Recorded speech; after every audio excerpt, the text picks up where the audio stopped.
Would you mind sharing a little bit about your own background and perhaps also the background of the Reading Mountain?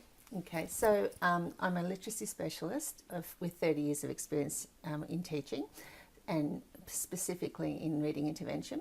So I've got an EAL background and expertise in that. I'm a very big advocate for oral language and speech and using our first language to learn a second language. So I'm about supporting young children in the act of reading, but also in the act of learning another language, which is English.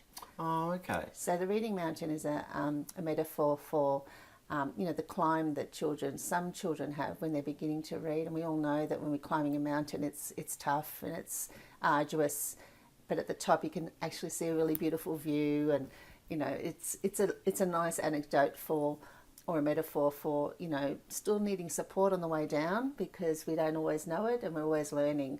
So, the Reading Mountain is exactly that. It supports young reluctant readers and readers who are beginning to read. Extending the metaphor to Mount Everest, that you might start at base camp and then get up to the first stage after that.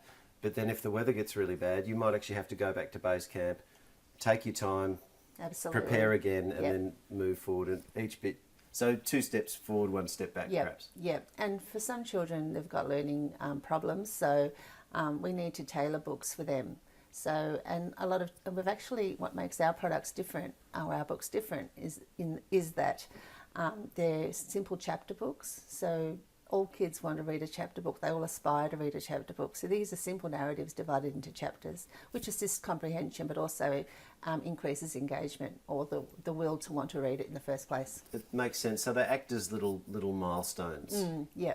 Oh, so I know that kids all want to read a chapter book. So even when they don't have the skills to read a book, I have seen kids pretend to read them. So, these are books that they probably can read, and that's the first step, like you say, at base camp. So, fantastic. Oh, that's really good news. Yeah.